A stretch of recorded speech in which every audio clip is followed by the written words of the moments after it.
Hi, everyone. Steve Westman. Welcome to the Audiophile Roundtable. Fun show, a conversation with the Doors engineer, Bruce Botnick, and master engineer, Kevin Gray.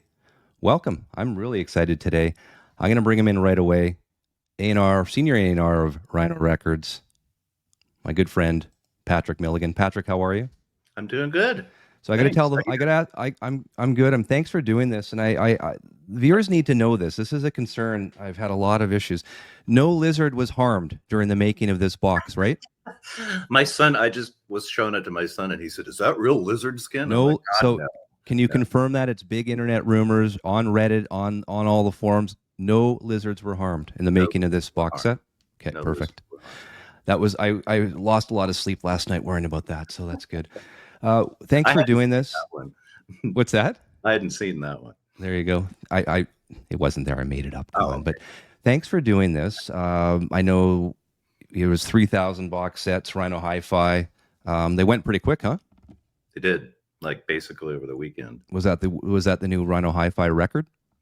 I believe so. Yeah. We did. ZZ Top was pretty fast too, but it was only 2,000. So right. This was 3,000. Yeah. And I should ask you, because the folks are going to ask me, and I've already been asked, Steve, when will there be individual Doors albums? When are they coming out? Or if they coming out, when will that be? Can you ask Patrick? I'm like, okay, well, here we go. I'm going to ask you. They are coming out. They will be unnumbered. Unnumbered, okay. As folks have speculated. And when? And I believe we're doing them in a couple of batches, and I think the first one is January. Nice. It's a couple of batches, so X amount will be sort of pressed, and then once those sell, go back and press more type of thing. Is that how that works? No, I mean they're going to do like 3 titles in one batch, and then the other 3 in another batch. Okay. Yeah. Okay. So I want to bring on our next guest, Kevin Gray, master engineer for, of course, Coherent Audio. He's also the master engineer for all the Rhino Hi-Fi cuts so far. Let's bring him in. Good friend of the shows. Kevin Gray. Hello, Kevin. How are you? Everybody. How are you? Doing well, thanks. I'm excited to do this show today. And I have had a chance. I've listened to the box set now, and I won't lose any more sleep knowing there's no lizards being heard in this production. But these records sound great. So I'm curious to know what the secret sauce was with you and Bruce Botnick, and I have a lot of questions. Really impressed with it, and I think any of the 3,000 people that purchased this so far are pretty damn happy. I've heard a lot and read a lot of great reviews on this so far. So I wanted to congratulate you, Kevin. Great job, and I know you and Bruce and you and I spoke during the mastering sessions of this, and you guys were pretty meticulous in what you did here. So I think we need to get the man in himself. Bruce Botnick, of course, he's an audio engineer, record producer, known for, I guess, co-producing The Doors' L.A. Woman, amongst other things. He produced Eddie Money's albums, Life for the Taking. And I didn't know this, Steve Perry's Platinum album, Street Talk, as well, I love that album back in the day. So let's get him in. Let's get Bruce Botnick in. I want to hear what he has to say about a lot of things today. Mr. Botnick, how are you? Welcome to the Audiophile Roundtable. How are you doing? Happy to be here with all the graybeards. Well, we're going to say follically challenged as well, right? All of us. Okay. Well, thank you. There are all you folks in radio land. Well, this is a lot of audiophiles, Bruce. So I mean, there's a lot of questions, about sort of the processes, the master tapes, all of that stuff. I know we were speaking before we got on here, but first and foremost, I mean, tell us a little bit more about yourself, for so the viewers who heard of your name but don't know much about you. I mean, you were really a big part of the Doors. I mean, it was you and Paul Rothchild, of course, the 4 members, and yourself in that studio, the 6 of you, pretty much making most of those albums in the beginning. So Can you tell us a little about sort of your experience right out of the gate with the Doors self-title? I've put it up right now. This is the hi-fi version here. I mean, incredible time in your life. Obviously, that was recorded August to September 1966 and came out, January of 67. Right. And the Doors, I didn't know who the Doors were. All I know is I had been recording for Elektra with Love and Tim Buckley. And then one day it was booked, the session, drums, piano, bass, no bass player, organ and guitar, and a vocalist. It was like, you know, and we recorded the album in about 4.5 days, which was not unusual because the band was performing, and that was our goal, is to capture the essence of the band and not, it wasn't our job. Our names weren't on the front of the album, in other words. It's the Doors. And so our job was to capture it. And that's something that Paul and I always talked about, to try and enhance what was there. And it was a great 4.5 days. That's all I can tell you. A lot of good memories. And then there was some overdubs as well, right? For a Yes. couple of the tracks with, I guess, bass guitar. Yeah, we brought Larry Knechtel in. Yeah. And he was in the Wrecking Crew, which is pretty famous. And he overdubbed bass on everything. And that wasn't his main instrument. His main instrument was keyboards and some guitar. And basically what he was doing was doubling Ray's left hand. You know, we used to refer to Ray's left hand as lefty. And because you could cut Ray in half, and there was all the lines, and then there was lefty. And he really holds it down. So Larry just, you know, learned the part and played it. And in one case, I think it was Break On Through, no, Soul Kitchen, where John doubled his drums simultaneously with Larry on bass. And so that would have been the first time the Doors really were in the studio. I mean, they were just a live band playing, you know, down the Sunset Strip in LA. So, I mean, it must have been a big adjustment for them in the beginning, or was it pretty easy because they had all those songs, they've been playing them live for so long, so it wasn't a problem? Yeah, I don't think it was a problem on that part of it. I mean, originally they went to World Pacific Studios with Dick Bach, who owned the record company. It was a jazz label, and recorded there, but with a girl bass player. Okay. It was, and I don't think Robbie was on it. And so they did these demos. So by the time they got to me, they were, you know, they were locked, because we would only record to a certain point. Recording past 6 p.m. costs more. Okay. I mean, it was $35 an hour during the daytime and $45 at night, you know. And besides, they had to go off to the whiskey and do their gig every night. So we only recorded to a certain time. Did you go to the whiskey very often to listen to them as well? Nope. No. Any reason why? Not even once. The only time Interesting. Too busy recording other groups. No, the only time I ever went to the whiskey to see and hear one of my artists were the Turtles. Okay. And when I was doing the song "Happy Together." Well, the first I know LP that was sounds a bit odd, but interesting. Well, the first Doors LP, Sunset Sound, was where it was recorded. It was it was just a very small studio, wasn't it? Very, very intimate studio. Like, what was the feel in there? it was intimate, but it wasn't that small. I mean, Yeah. the thing that it was an old garage that had been converted into a studio with asphalt linoleum tile floor, and the floor was on an angle. So if it rained and the water came in the studio, it was at the back end of the studio and came down to the front to the control room. And we could have a little mini lake, brick wall. But the thing that was really set Sunset Sound apart from everybody else was Tutti Camarata, who owned the studio. He built it for Disney. He came up with the idea of putting in a vocal booth, so he could have the vocalist in the studio performing live with the orchestra and have 100% control of leakage.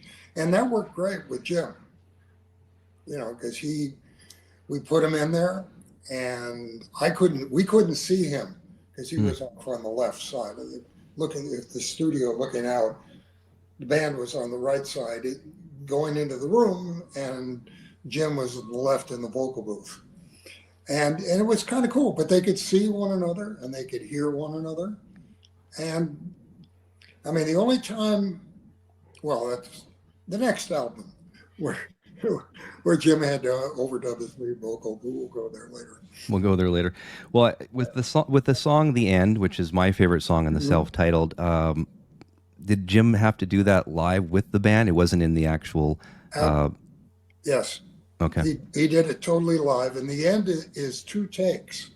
And if you listen, you can hear before he goes into the kill the father and do the mother.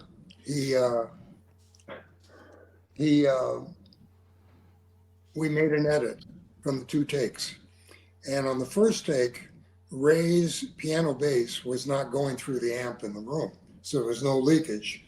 The second take, for some reason, his amp was on, so you can hear the sound of the room change. It's really kind of cool. And when you listen to the 4-track half-inch masters, it's really evident of what happens. Well, that brings me to the next question. I know we talked about it a little bit on the first one, and we have it right here, the tape box. I think this is, Patrick, this is the mono tape box that you put up here, right? On here? Mm-hmm. And on the back, of course, the stereo. And in it says it's a copy. So what happened to the original? No. This was the Lido, which is a leadered, edited duplicate of the original. What it meant is it's the stereo or mono master, which is a generation down from the multitrack. That's all it was. It wasn't a copy, but you could say that it was a copy because it's a combined master. It's just all by itself. That's the original. Making sense, or am I confusing everybody? Makes sense to me. So I wanted to bring Patrick in. So Patrick, I think I have you on mute right now, Patrick. If you want to get off of mute. I did that because the mailman came and I thought my dog was going to start barking. We're lucky. We don't have a mailman here in Canada. There's a big postal strike for the last 2-3 weeks now. So there's been no mail. It's been awful. But so Patrick, I mean, when you put this together, you had to contact Bruce first to get this whole project going, or like, how does it work? Tell the folks how it works from your side as an A&R to get a big project like this going. Well, we actually first went to Doors Management, Jam, to sort of get their buy-in, which they did. And Bruce and I work a lot together. We probably talk at least once a week. So he knew about it, all along, and we'd been discussing it. So, and that, he wanted to be involved, and he was, and he got tapes to Kevin, and he attended, both of us actually attended a few of the cutting sessions. Mm-hmm. And so, yeah, I mean, Bruce is the man. We don't do anything without Bruce. So let's talk about on the self-titled, Kevin. Bruce shows up at your studio. What's the first thing you guys do? I mean, you play the tape right out, or what's the process? Like, do you guys talk about it first? We insulted each other just because we hadn't seen each other in so many years. But after that, we got down to business and put up the tape. And well, actually, that's not quite accurate. Bruce had sent me in advance high-res digital transfers of all of the albums. And the idea was to actually run down the albums from the digital and then put up the tape, and using the notes that we created from the digital, cut it so that the tape only required being played once. Because most of this stuff is on Scotch 201, and that had a tendency over the years to flake, where the oxide just sort of flakes off in little tiny pieces. So so we honored that, and we did all the rundown on digital, and then cut it from the analog tape. So Bruce, when you're, do you have like a master pressing that's out there that you want to sort of reference it when you're remastering or cutting it to vinyl again? Do you have it in your head what you want it to sound like, or how do you reference it when you remaster these albums again? I don't really go back and listen to the originals too much, because the cutting systems then, except for some of the later albums, weren't as sophisticated as what Kevin has today. And we used to do a lot of things in those days mastering that, like a low frequency blend of the bottom end to keep the cutting head from raising. And we found later on we didn't have to do that, as much. And as a consequence, and sometimes roll off the bottom. Huh? And sometimes roll off the bottom on the Right. originals. Yeah. Right. I mean, it was pretty much an industry standard to do that, to do roll-offs and low frequency combining. And these new pressings are without any of that. So there's better resolution and imaging and dynamics in there. We're trying to replicate the original stereotape as closely as possible.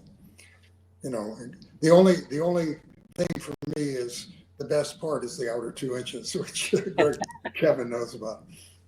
Yeah. Because as you get, the further you get in there, the more stress there is on the stylus and the system. Any surprises? Sorry, I did go ahead. spend some time listening. Actually, Bruce was very kind to loan me his original pressings on all the records. Okay. And then I also had some of the DCCs that I had worked on, and I had the 2008 box set. So I was using them as a guide, as a general guide, because I just wanted to see it. The sound was radically different on some of them. And Yeah. so I think we came up with the best compromise. And I was going to ask, when you guys were mastering, any surprises on the self-titled, Kevin or Bruce, running the tapes again, or it was pretty much what you expected?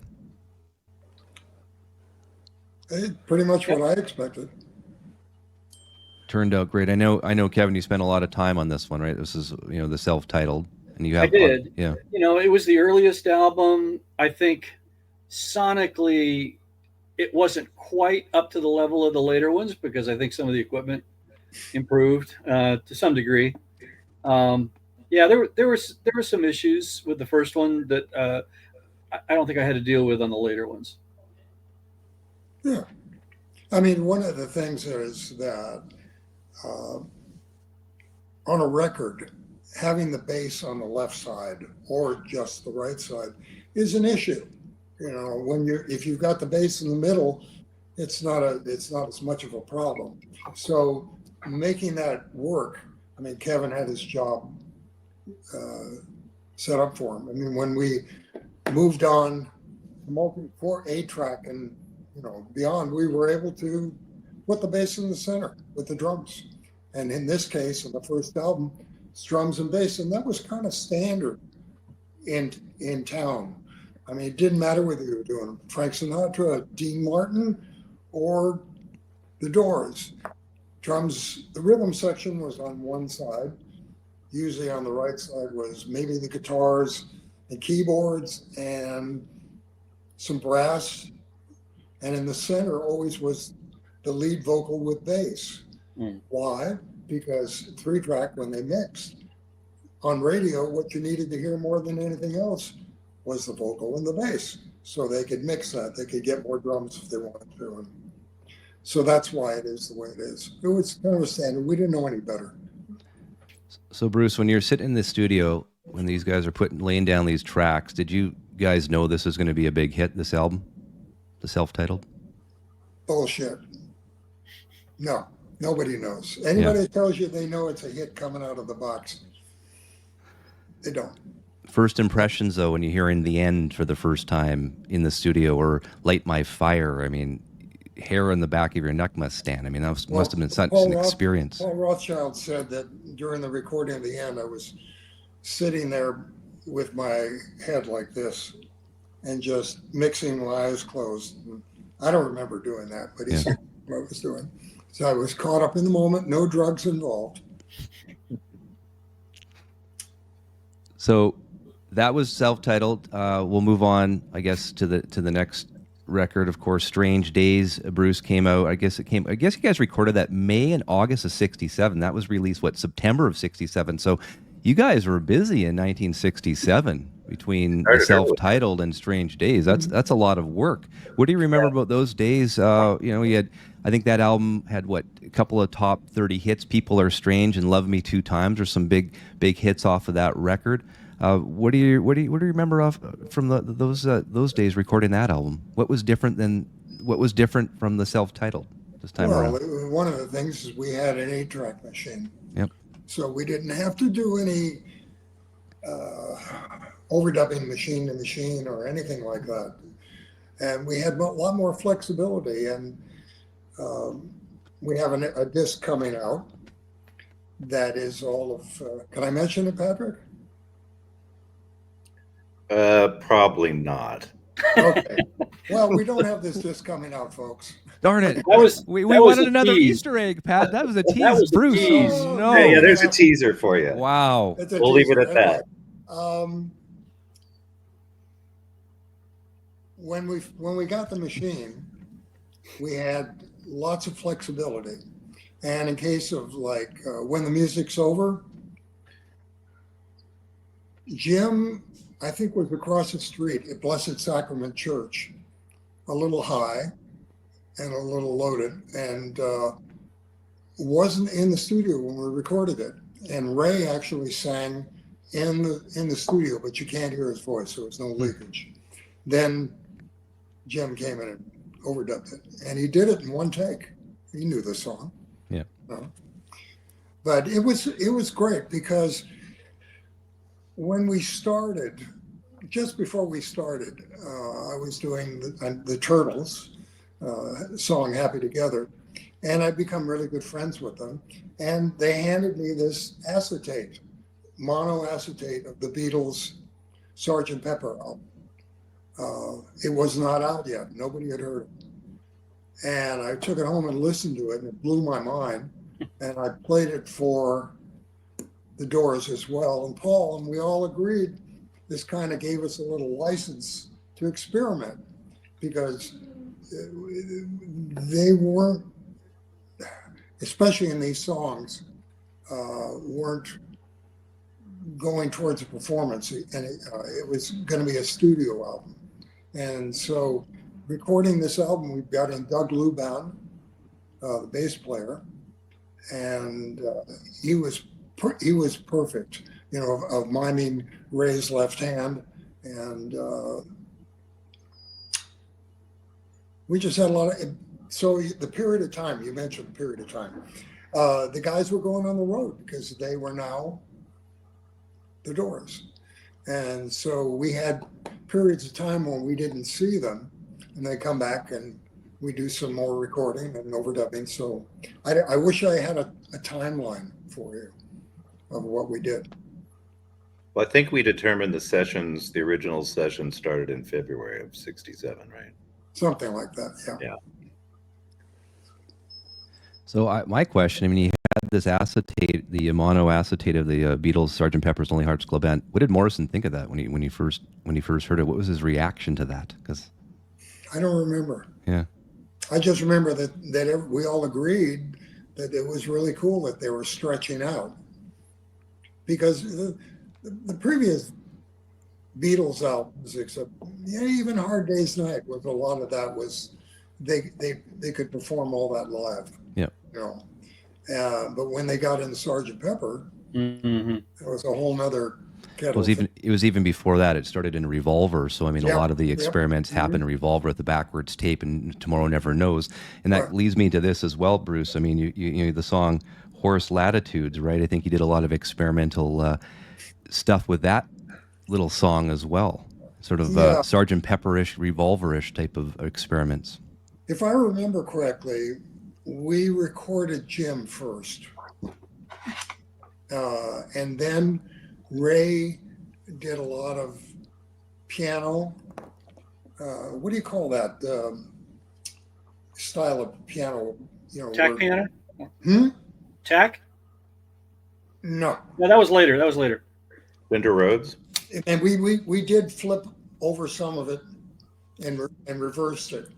If you hear, you can hear the piano. But there's like two or three piano tracks, and with Jim. And then we later overdubbed. Well, forgetting about the overdub. I mean, it's a story about a ship with some horses in a storm, and they go overboard and drown, right? So I was able to, because of the Sunset Sound Chamber, to play some hits into the chamber. And I had recorded it on 1/4-inch tape and then played it into the chamber manually like this, just kind of, moving it around, and did that 2 or 3 times. And that's what we wound up syncing into Jim and Ray. And then, of course, we added voices and other sounds, to the end. It was one of the more creative pieces. Well, the whole album, Strange Days, I mean, definitely took a lot longer than what 4 or 5 or 6 days the self-titled did. I mean, it was a lot more complex being an 8-track. The going from what 4 to 16 track, right? I mean, a lot more to do. We never recorded 16 ever. Just it was 8. It was only 8. Eight Okay. was it. And honestly, if they hadn't gone on the road, this album would have been recorded in about 10 days. It was not unusual in that day, for an artist to do 2 albums a year. It was normal. So, I mean, Jim, if the story goes, that he was on the beach at Venice with Ray, and he sang Ray 23 or 24 songs on the beach. So the first album, the second album, and parts of the third album, and then later on, way down the line, were those 24 songs. That leads me to Waiting for the Sun. But I want to go back, Kevin. Any going back to your time remastering this album here? Any surprises? Any stories, or did you try to keep it as much to what you heard on the master tape? Yeah, we did a few little tweaks here and there, but it was fairly simple. Yeah. So for Bruce, it must be easy for you, Bruce. I mean, how many times have you heard these albums, heard these songs? I mean, it must just be like, for you, it must be like riding a bike. Yeah, that's how it sounds. No problem. Like, how do you, tell me the process for you? Must be amazing. Not really. No? The interesting thing is when later on we've gone and remixed them for Atmos, or 5.1 or even quad. Each time, I mean, I'm not the same person here or in here, or definitely here, than I was then, and I hear things differently today. And it's never my goal, if we revisit, to duplicate what we did, because I can't. Right. Okay. You can't And what's do it. the point? You got to bring something new to it. Yeah.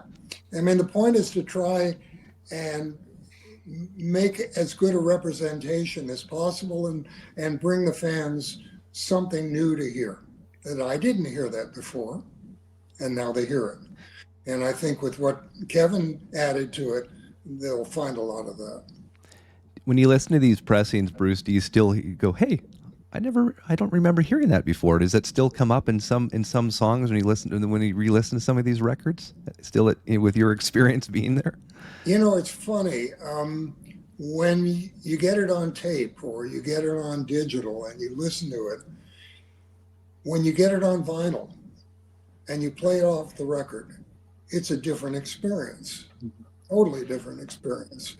And it's a wonderful experience. I mean, even listening off a CD is a totally different experience from the original masters. So that's what and I always find it a revelation when it works, because I enjoy it. I love the songs. They always say, "What's your favorite song?" And all of them. All of them, yeah. Yeah. Well, that leads me to this album here, the third studio album, Waiting for the Sun, recorded November 67 through, I think it was like May of 1968. Of course, everyone will remember Hello, I Love You, which is, I think, was a big hit, right? And then, of course, The Unknown Soldier, I think it peaked around top 40 in its time as well. And then I was going to ask, too, I know you guys were when you were remastering it, and it just says it right here, Kevin, and I had some viewers ask me, Stretch Repair, June, what does it say here? June 28, 2024. Can you tell us about what that means? Yeah, you want me to tell, or do you want to? I mean, I'll tell you, somebody got a hold of the master tape and stretched it in the beginning. And so in the digital world, that was not a problem because I was able to copy a couple of notes and paste it and restart it where that problem was. So we had no way to do that beyond, I gave Kevin the repaired section on digital. He recorded it to analog tape and cut it in right at that spot. So basically it's a restoration, and it worked. It was great.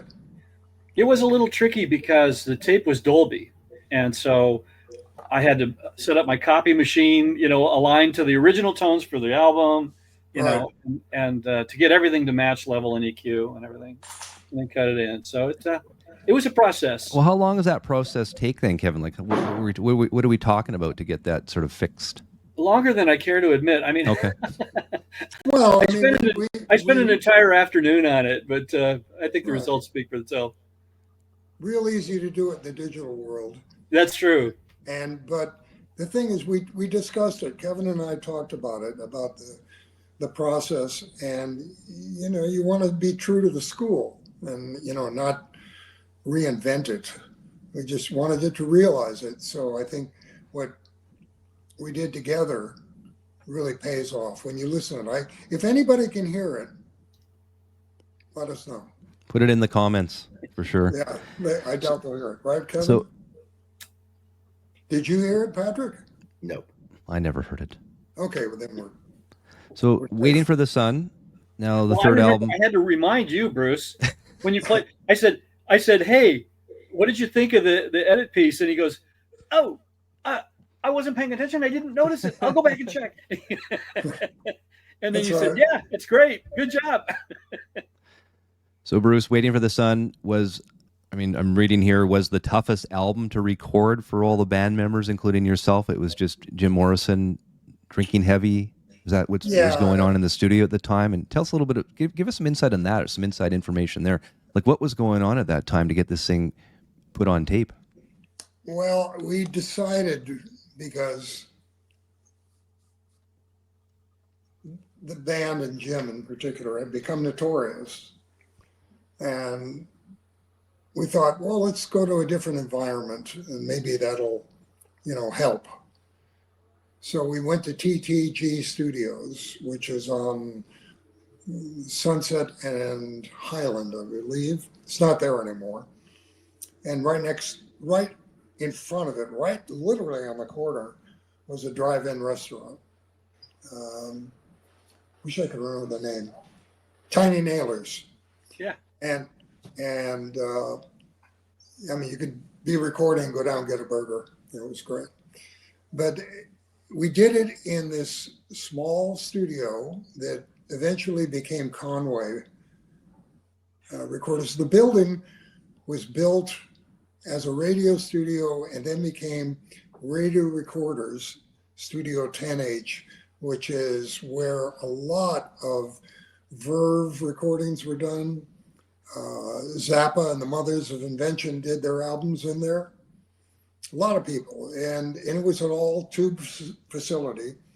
But one of the unique things about it, technically, was Elektra was the first company to do popular music with Dolby A. And as a consequence, we got 4 Dolby A's, and we recorded the album. But Unknown Soldier, we did Sense of Sound in Studio 2. And that was the first track that was cut, I think, on that record, right? Right. And then we made the move. But yeah, Jim was inebriated most of the time. And some of it was actually quite funny. But I mean, he had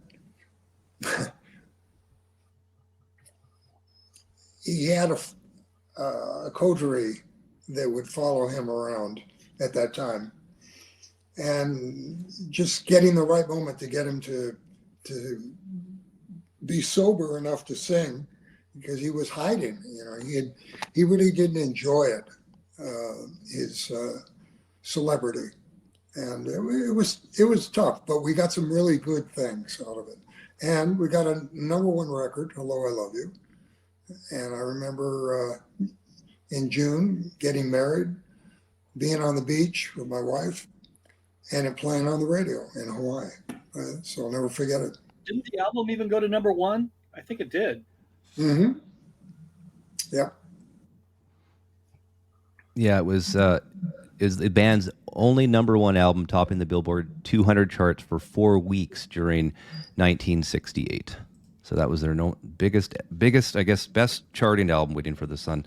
Mm-hmm. So you were saying, so Jim had a lot of groupies around that time. I think I read somewhere too, Alice Cooper, the singer, was his friend that would come to the studio. If you remember, was it during this recording session? Yeah, Alice came over a few times. Yeah. And I remember both of them hanging from the railing, because the upstairs studio was a big one, carrying on. But neither one of them fell or got hurt, and that's all we cared about. So, Bruce, "Waiting for the Sun," I mean, the Celebration of the Lizard was going to be that big song on this record, and it sort of didn't happen. I think in the end they used the part for the not to touch the earth from that. Mm-hmm. So tell us a little bit more about how that all came to. I think that was a decision of Paul's. Didn't feel that it had settled within the band, arrangement-wise, enough to record it as a whole. And, you know, and as you can tell, we didn't have any epic songs on that, you know, long ones, you know, like "The End" or "Music's Over" or "LA Woman" or, you know, anything like that. So it was a conscious decision on Paul's part, and I'll have to ask him. So I still talk to him. I still talk to Jim, and I still talk to Ray. Yeah. And Robbie even said in "Waiting for the Sun," they had that what's called, and it says in the liner notes, the third album syndrome, right? Because they had a lot of stuff that Jim had done from 65 up until now. You said 22 or 25 songs. Mm-hmm. You get to the third album, it's like, oh, deer in the headlights type of thing. Yeah. So I think they were struggling to come up with new content at that point. Well, Soft Parade was that departure. But it wasn't too bad. They weren't searching for songs, like going through Jim's poetry book and saying, "Hey, maybe I ought to put some music to this." That happened later on. Do you want to add, Kevin, sort of your mastering processes for "Waiting for the Sun"? Anything in particular that you want to add on that one? Well, other than the repair. Yeah. No, it was fairly routine. Well, that leads me, guys, to the fourth studio album, "Soft Parade."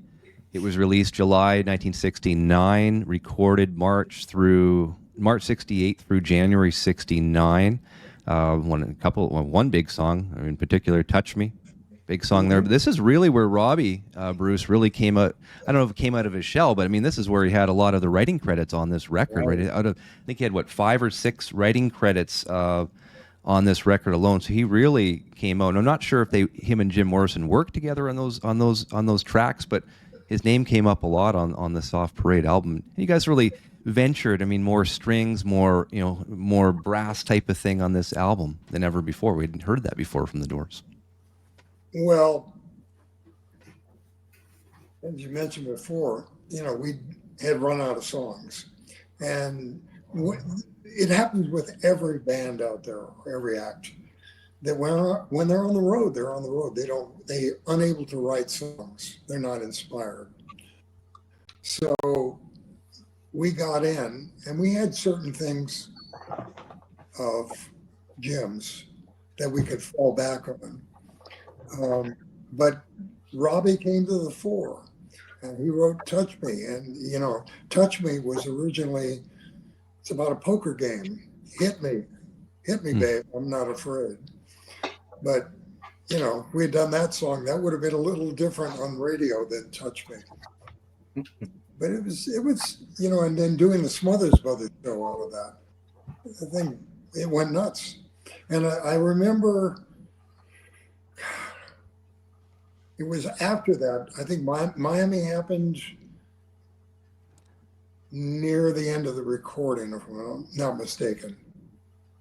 Mike Patrick. The Miami arrest happened during, I think, the middle of the recording of the Soft Parade. Right. So yeah. Yeah. And so you guys basically, the recording just pretty much stopped after Morrison got arrested at that point.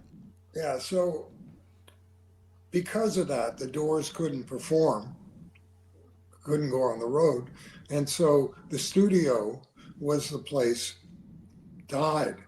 And I remember they put the picture of Jim, the beauty picture, on the front of Rolling Stone magazine. Jim cut it out. We had a big clock in between the two loudspeakers in the studio, and Jim cut it out. He drew a beard on it because he was growing a beard, and he taped it up on the clock, and it said "Wanted," So that was it. It was actually, it was a fun time, even though it was very stressful for the guys, tremendously stressful.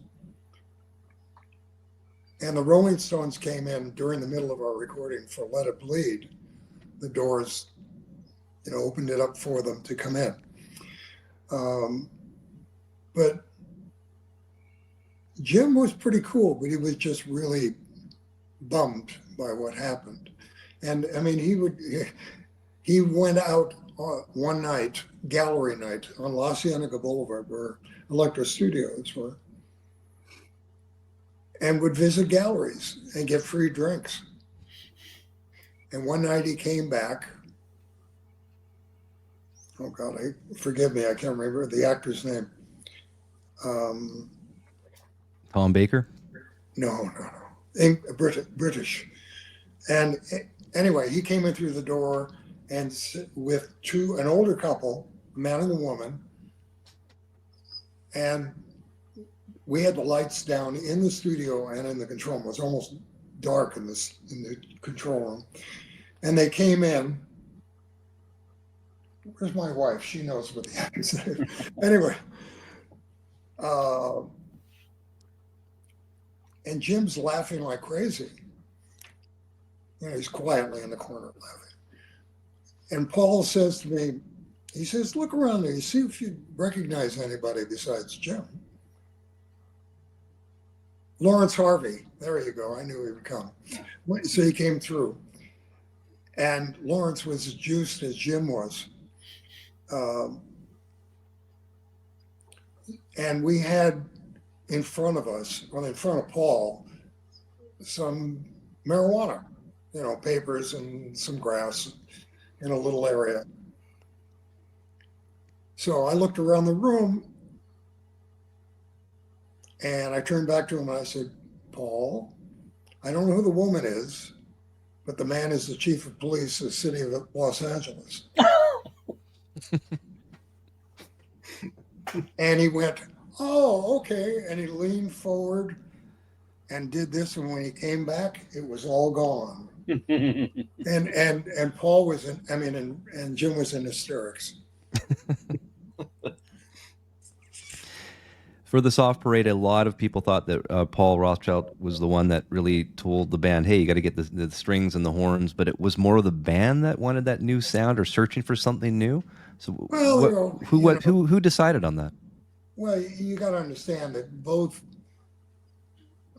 John and I have talked about it, and Robbie and Ray, of course, about horns and strings. It was a thing then when in rock and roll, when you could graduate to have strings on your album.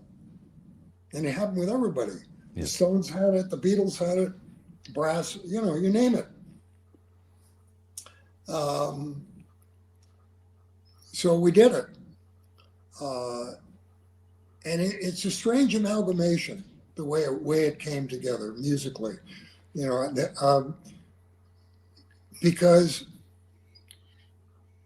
none of the Doors participated in singing or writing any of the melody lines for the horns and strings. It was all done by this arranger that Paul brought in, and I thought it was really corny, and I mean, I respect it for what it was, but it wasn't my favorite Doors. I have to be honest. Okay. I mean, there are things about that album that I absolutely adore. One of them is Rock is Dead, which is not on this album, and but the Soft Parade is really cool. And there's some other things that are really just plain outdoors, but the thought about strings and horns really came from, oh, that'd be great if we did that, and that's what happened. And then we did the 50th anniversary edition a couple of years back. We had Bruce mix all those tracks without the strings and horns, so you can hear them without now. Yeah, it gives you a different impression of the songs, you know. So it's nice. Yeah, both ways. So I want to get to the next album here. Wait a minute, I got a comment on that one. Sure. Kevin. Yeah, well, first of all, I love that album. It was such a departure. That was what I appreciated about it. I remember dropping the needle on it and just kind of going, "Whoa!" You know, when the horns came in. But I remember when we were listening to it, Bruce and I kind of almost said in unison, "We need to warm this one up," because with all the horns, it tended to get a little bright, and it just it needed a little bit of foundation, shall we say. So I remember it was a mutual decision based on 15 seconds of listening. And it was Dolby too, and you know, trying to get it to sound like non-Dolby is hard, because Dolby in those days, much better later on, it turned the cymbals into kind of and removed some of the air and the leakage and the rawness. That's mushy sounding. Yeah, it's really interesting, as Patrick said, when we put out versions without the strings and the horns, where it's mixed directly, it sounds different. It just has a different sound. And later on, when we did the 5.1 and the Atmos versions, you know, they were 192.24, so we could, you know, realize that. And it had more air, but you know, it was okay. It is at the time. I'm not going to argue with a #1 record. It worked out. Moving on to Morrison Hotel. I know, Kevin, this is your favorite album. Recorded Bruce August 19th. Well, Indian Summers recorded August of 66, but the rest of the album, November 69 through January of 1970. Roadhouse Blues. I mean, really going back to that Texas bluesy sound is really what they tried to achieve. I know, Kevin, you and I were chatting about this before. This is Kevin's favorite album. So when you got to remaster and cut this one, Kevin, wow, this must have been quite a treat for you. Tell us about it. It was a blast. I got to hang out down at Artisan with Bob McLeod when he actually cut the parts on it. He'd already done the rundown with Bruce, so I didn't get to meet Bruce at that point in time. But I got to hang out while he was cutting the parts on it, and just immediately fell in love with it. I just love that album to this day. I get the same feeling when I drop the needle on the record that I did when I heard it the first time. It's just an amazing record, I think. You know, a little background about Artisan Sound with Bob McLeod, and Kevin was there, is when the Stones came in for Let It Bleed, I mastered it for them with Bob McLeod. And then right after that, mastered the Soft Parade did. And then we did Morrison Hotel. So a little bit right. That's also my favorite Stones album. Yeah. That's right. I love that album. So Morrison Hotel, I guess, in the studio went fairly quick as well. Really no issues at all. The band were really together, a cohesive unit at that point. making Yeah. cutting these tracks? Well, they were touring again. Yeah. The onus was removed, and it was just getting back to them, and it was really enjoyable. You could really feel it.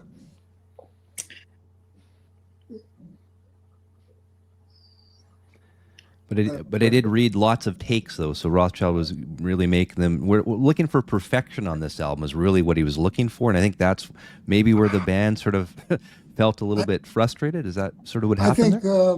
I mean, if Paul was here, he'd admit it that he was of a mind that he had to save the Doors, Okay. and produce them and bring it back. I mean, it's like that in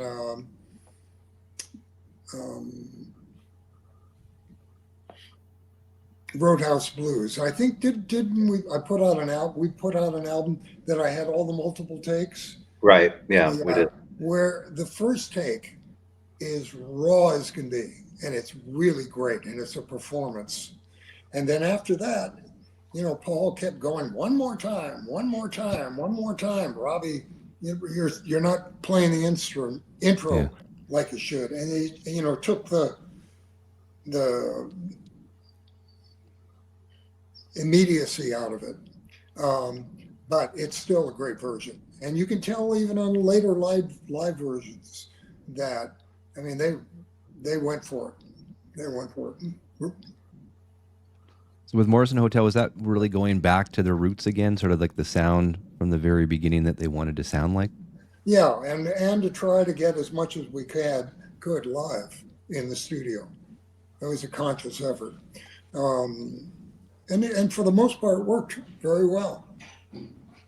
It's interesting. Fun fact about the biggest selling studio album in the UK.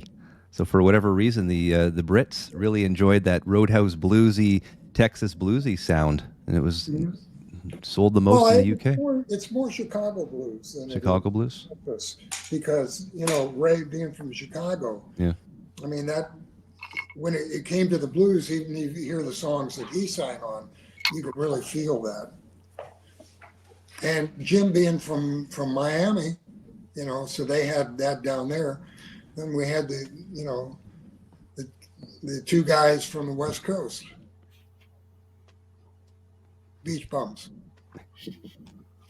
So going to the last album out of the box set for Rhino Hi-Fi, we've got, of course, L.A. Woman. I know, Bruce, there's probably a lot of stories there because when that was recorded? That was recorded, December of 1970 through January 71, is released to the public April of 1971. Long record. It was almost 50 minutes.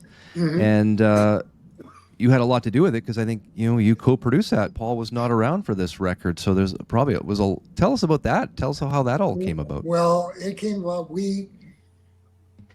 I forgot to mention on Morrison Hotel that we didn't mix it at Elektra Studios where we recorded. We took it back to Sunset Sound to run it through the tube console with the Sunset Sound chamber to try and put a little of that warmth in there, and it was good being back at our original home.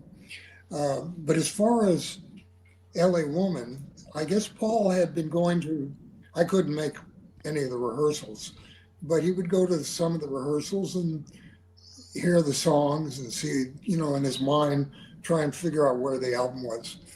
And so we got together and decided to go back to Sunset Sound and see if we could recreate the magic, get back to the source, and we did, and we started with Riders on the Storm, and Paul turned to me, and he said, "I can't take this any longer. This is cocktail jazz. It sucks. I'm out of here." So did he say that to you or to the whole band? To me. To you. Then we went outside and said, "Guys, let's go down to the Muling restaurant," which is a Chinese restaurant down the road. And we sat there and we talked about the whole thing. And, hugs and everything. And Paul went away. But the reality was, Paul had just come off of Pearl. And I mean, he had a very emotional reaction to. I just went blank. Janice. Huh? Janis Janice Joplin. Joplin. Jerry, the Pearl album. Janice. He had it was a very emotional time. He was madly in love with her, and he came up with the greatest producer statement I've ever heard for a studio. That he knew that if they got into a deep relationship, the album was never going to happen. So he hit the talkback button and said to her, "I love you, but we got to fuck on tape." And that was it. That's why he got the album. And when she died, coming off of that, which wasn't too long afterwards, to the rehearsals, he was, emotionally, he was Devastated. Yeah, I can imagine.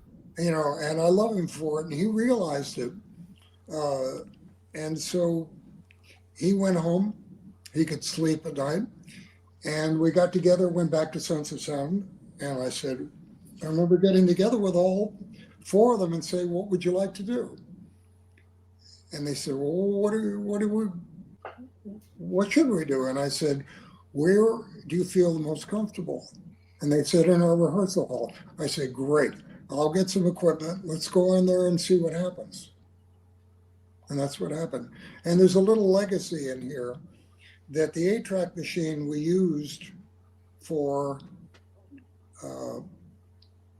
Strange Days, I also used for the Buffalo Springfield Again album.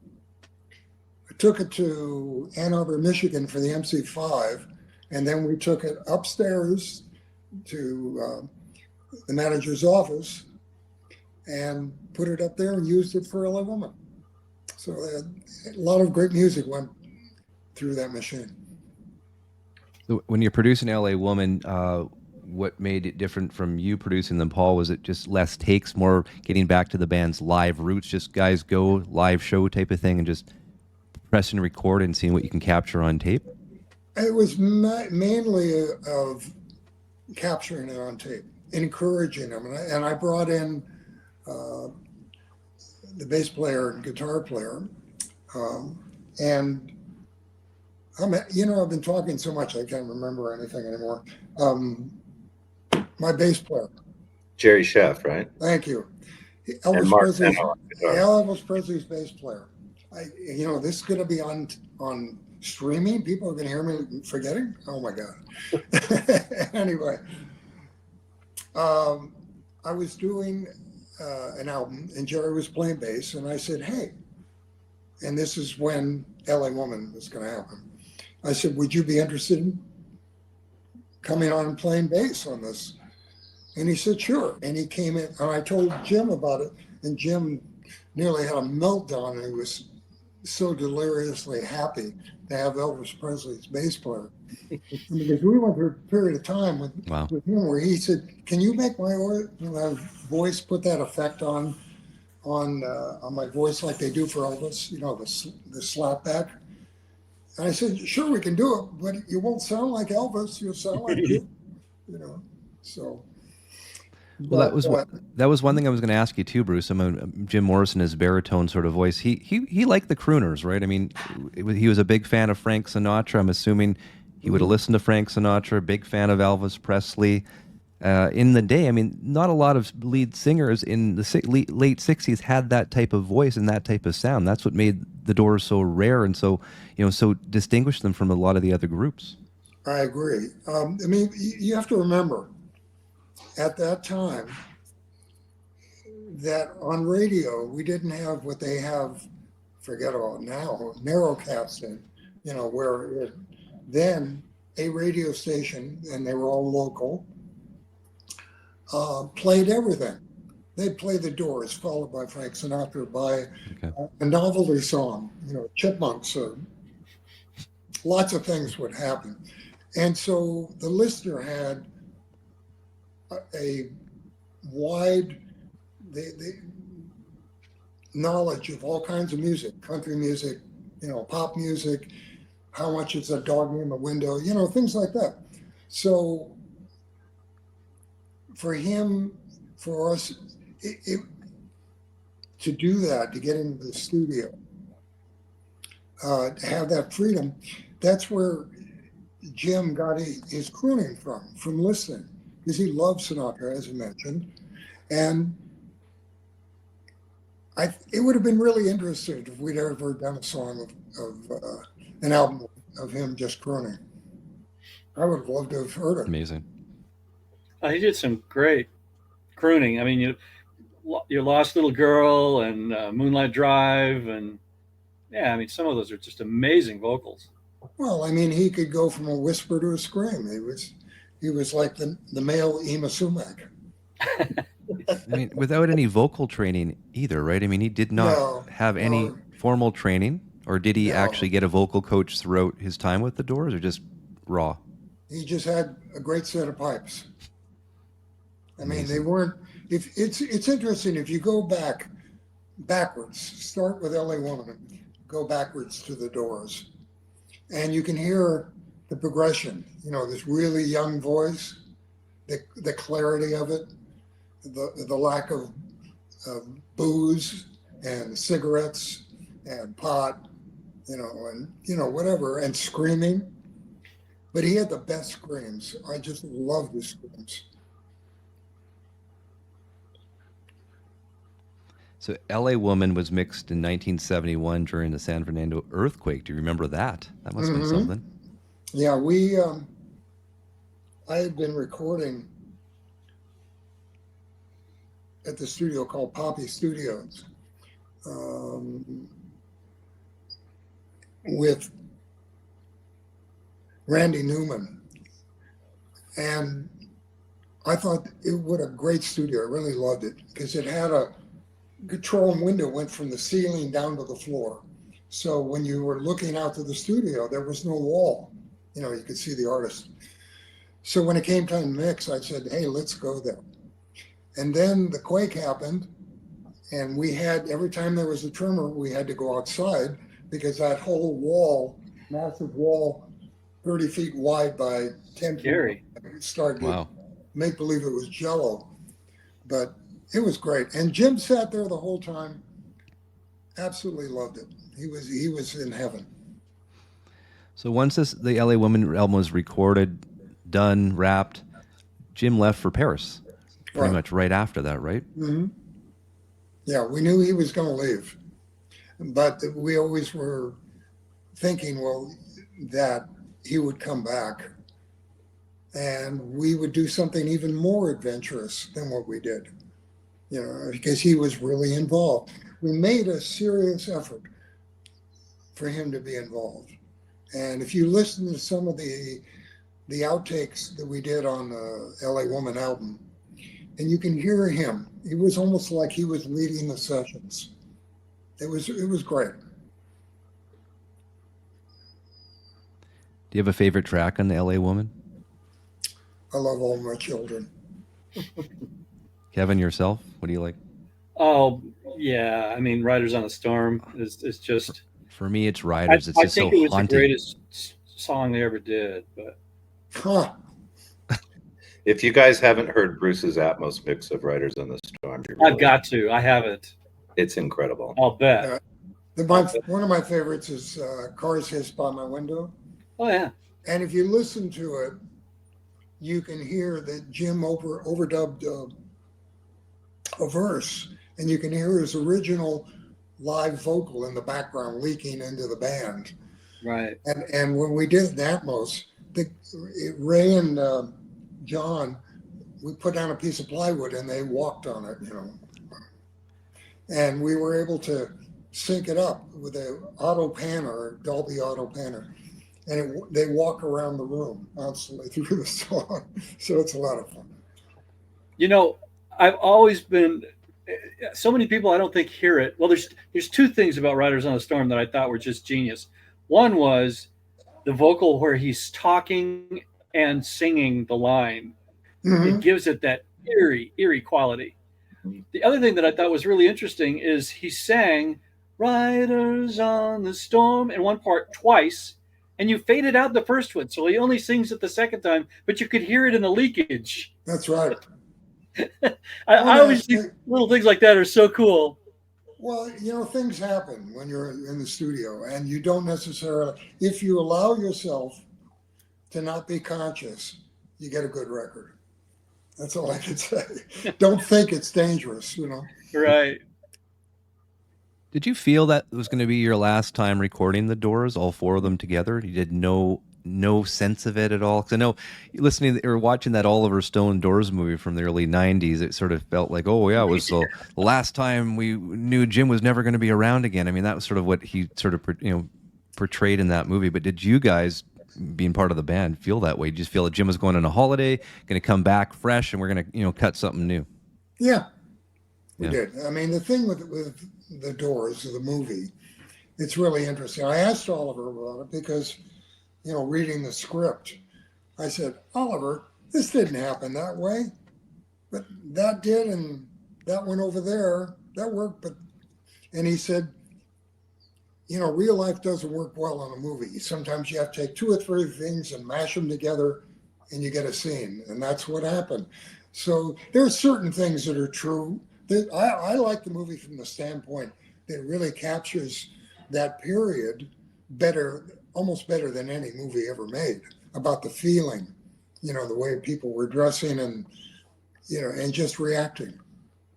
I've always enjoyed period piece movies. So I mean, that one, I remember seeing that one in the theater back. I think it was 91 that would have come out or released in the summer of 91. Loved it. Loved that movie. I was going to ask you, Bruce, do you still have the Sony TV that Jim threw up against the wall? Yes, I do. Does it still work? It does, believe it or not, but there's nothing to receive because everything's digital over the internet. Right. So, but yes, it does. I've got it. Somebody want to send me $10 million, you can have it.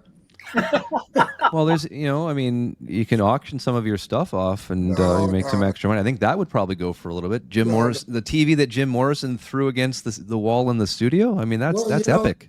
The funny thing is that Ray, in one of his stories, said that Jim picked it up and threw it through the glass into the control room, which was impossible because the two pieces of glass, you're talking about a 1/2 inch and a 3/4 inch piece of glass, right, 4 inches apart.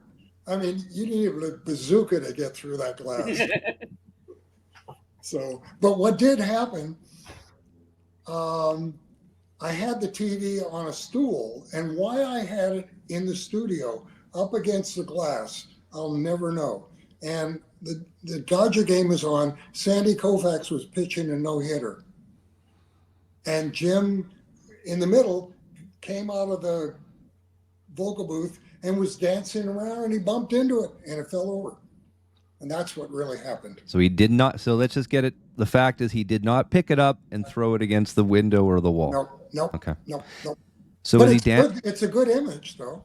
So is he dancing like we remember him dancing, in the Doors movie where Val Kilmer's, all around flopping around the stage? Is that how he was dancing in the studio when he bumped into that TV? Yeah. Mm-hmm. Okay. Yeah.